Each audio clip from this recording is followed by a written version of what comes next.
Desde el altiplano, la Barbie mandó un mensaje a los miembros de su grupo.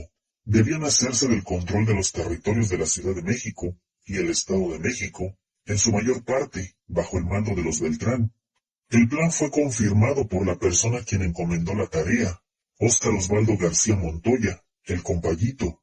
Valdés Villarreal cayó el 30 de agosto del año 2010, para evitar que le arrebataran las zonas que compartía con su compadre, Gerardo Álvarez Vázquez, el Indio. Organizó una reunión entre jefes, similar a la que dio inicio a la Unión Tepito.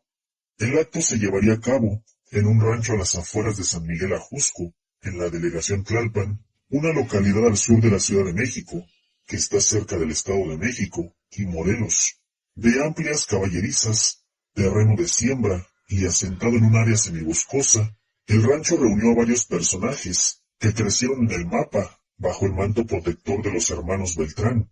Este lugar era propiedad de Esnel Cortés Jiménez, el teniente, un exmando de la Policía Federal que desertó en el año 2008 para aliarse con la Barbie y el Indio. Cortés había sido arrestado el 14 de junio del año 2010 en Acapulco, pero no pasó mucho tiempo en reclusión. El 4 de octubre de ese año, abrió las puertas de su rancho para recibir a los hombres que durante los próximos 2 años serían protagonistas de la lucha por la capital. Valdés Villarreal tenía a sueldo a un custodio en el altiplano, con el que estrechó una suerte de amistad. El guardia se encargaba de llevar dinero a sus mandos, para que la Barbie pudiera tener televisión, hojas de papel y pluma para escribir, bebidas y compañía. A través de esta persona, Edgar Valdés hizo llegar el mensaje de sus pretensiones a Cortés Jiménez, y éste, a su vez, se comunicó con las células de Acapulco, Estado de México, Morelos y la Ciudad de México. Las intenciones de la Barbie de llegar a un pacto no fructificaron en Acapulco y Morelos. Lo anterior, debido a sus desencuentros con el H y con el Grande, quienes lo tachaban de no haber ayudado al Barbas. Este hecho había fracturado a la organización. Las células de la Ciudad de México eran leales a Valdés Villarreal, y por esa razón fueron a la reunión. Sin embargo, no ocurrió lo mismo con las bandas del Estado de México. En el rancho de Cortés Jiménez llegó el Compayito, ex escolta de Arturo, y en ese momento, líder de la estructura de la Barbie, que había dejado en la capital. Se presentaron también Emilio Chamorro Almazán, el Tejón, hombre de confianza del Indio, en Naucalpan. También se presentó Juan Casas Rodríguez, el Casas, guardaespaldas de los hermanos Mario y Alberto Pineda Villa, socios de los hermanos Beltrán. Asimismo, se dio cita el Ricalde, ex policía municipal, encargado en esa época de Huixquilucan, y Carlos Montemayor González, suegro de la Barbie, a quien detuvieron un mes después en la zona comercial de Santa Fe. Según lo que narraron las autoridades, la junta transcurrió en un ambiente tenso. No había simpatía entre la mayoría de los presentes, y cada uno pretendía imponer su voluntad y conservar sus territorios. Raúl Franco Hernández, el Rulas, operador del Compayito en Tlalpan, recordó que el rancho estaba rodeado por camionetas blindadas, algunas con logotipos de la Policía Federal, y que tanto los asistentes como sus escoltas debieron entregar hasta sus teléfonos y radios, mientras estuvieron en el lugar. En la junta, hubo 2 ausentes que por ello ganaron enemistades. El primero, José Jorge Valderas Garza, el JJ, un sinaloense que adquirió fama por participar en el incidente del Bar Bar con Salvador Cabañas, sin haber tenido instrucción policíaca o algún cargo en la organización de los Beltrán. Al JJ se le asignó el lujoso municipio mexiquense de Huixquilucan, junto con el Ricalde. Esa situación molestaba al Compayito, quien sentía que por tener más tiempo con los hermanos, y por haber sido tan cercano con Arturo y la Barbie, merecía ese territorio. Esta versión hacia el JJ la dejó clara cuando, tras ser detenido, lo entrevistó el procurador mexiquense, Alfredo Castillo. El segundo que no acudió a la cita fue Adrián Soria Ramírez, el Hongo, que no tenía amistad con García Montoya. En el año 2008, el Hongo y el Compayito eran ayudantes de Raúl Ortega Villa, el R. De acuerdo con lo que admitieron en sus declaraciones ante las autoridades del Estado de México, los dos participaron en la captura de 24 hombres que estaban en una vivienda del Olivo, en Huixquilucan. El 12 de septiembre del año 2008, los transportaron en un microbús a un paraje de la Marquesa. Finalmente, el R se encargó de todo. Soria Ramírez escaló después en el organigrama de los Beltrán, debido a sus conexiones en municipios que la organización no había explorado: Tultitlán, Ecatepec y Tecámac, mucho tiempo codiciado por la familia y la última letra. Como el hongo impidió la incursión de los antes mencionados, el indio lo convirtió en jefe. Su ausencia en la junta molestó al compayito, y desde entonces se fortaleció la enemistad. García Montoya fue bautizado como el compayito por Arturo Beltrán cuando iba a su residencia en Jardines del Pedregal, al sur de la Ciudad de México. El Barbas lo llamaba el compa. Con el tiempo, debido al cariño y a su 1,65 m de estatura, compa derivó en compayito. El 11 de agosto del año 2011, personal de la Procuraduría Mexiquense capturó al compayito.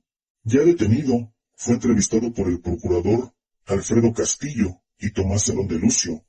La charla con los funcionarios se grabó y la Procuraduría difundió algunos pasajes. La plática duró casi 6 horas. García Montoya relató cómo se involucró con los hermanos Beltrán. Según el compayito, cuando era policía municipal en Los Mochis, conoció a Raúl Ortega Villa, hombre cercano a Arturo Beltrán.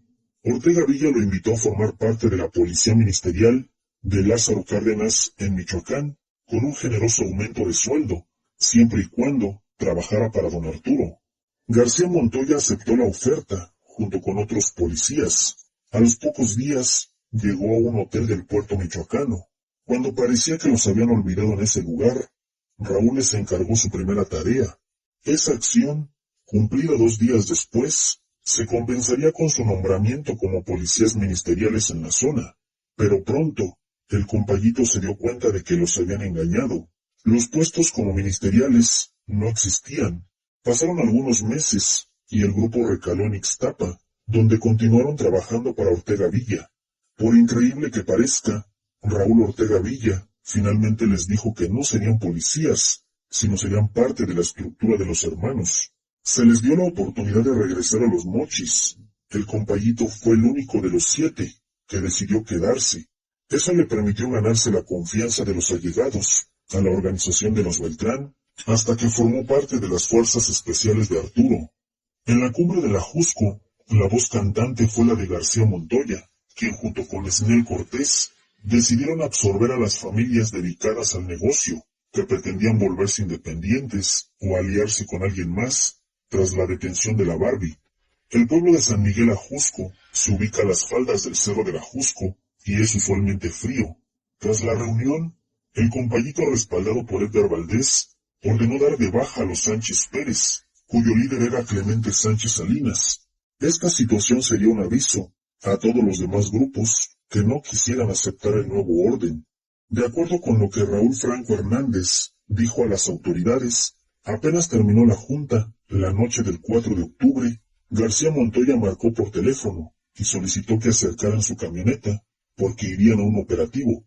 Franco Hernández obedeció y minutos después se reunieron con Marco Antonio Hernández, el comandante, brazo derecho de García Montoya.